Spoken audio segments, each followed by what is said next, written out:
ভুয়ো সার্টিফিকেট তদন্তের চাপানুতোর। ভুয়ো সার্টিফিকেটে কলকাতা বিশ্ববিদ্যালয়ে স্নাতকোত্তর পড়া হচ্ছে, জাল এসটি সার্টিফিকেট সাইকোলজি নিয়ে পড়াশোনা করছে। বিশ্ববিদ্যালয়কে এই নিয়ে তদন্তের চিঠি দেয় অনগ্রসর শ্রেণী দফতর। অন্যদিকে আবার পাল্টা চিঠি দেয় বিশ্ববিদ্যালয় কর্তৃপক্ষ যে তদন্তের এখতিয়ার নেই অনগ্রসর শ্রেণী দফতরের। কোথায় দাঁড়িয়ে রয়েছে এই মুহূর্তে তরজা জানবো। সোমরাজ রয়েছে আমার সঙ্গে। সোমরাজ, দেখো, কলকাতা বিশ্ববিদ্যালয়কে ব্যাকওয়ার্ড ক্লাস ডিপার্টমেন্ট একটি চিঠি দেয়, যে চিঠি দিয়ে তারা জানিয়েছে যে বিশ্ববিদ্যালয়ের স্নাতকোত্তর স্তরে সাইকোলজি নিয়ে এক পড়ুয়া তিনি পড়ছেন, কিন্তু তিনি যে এসটি সার্টিফিকেট ব্যবহার করছেন সেটি জাল বা ভুয়ো, এমনটাই ব্যাকওয়ার্ড ক্লাস ডিপার্টমেন্টের তরফে চিঠি দিয়ে কলকাতা বিশ্ববিদ্যালয়কে জানানো হয়েছে।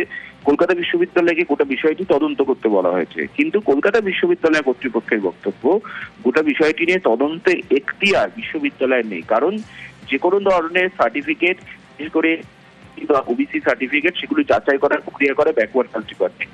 তাই কলকাতা বিশ্ববিদ্যালয়ের তরফে পাল্টা চিঠি দেওয়া হয়েছে ব্যাকওয়ার্ড ক্লাস ডিপার্টমেন্টকে, যে পড়ুয়া সম্পর্কে ব্যাকওয়ার্ড ক্লাস ডিপার্টমেন্ট অভিযোগ জানাচ্ছে সেই পড়ুয়ার এসটি সার্টিফিকেট থেকে শুরু করে যাবতীয় নথি ব্যাকওয়ার্ড ক্লাস ডিপার্টমেন্ট যাচাই করে কলকাতা বিশ্ববিদ্যালয়কে দ্রুত রিপোর্ট দিন।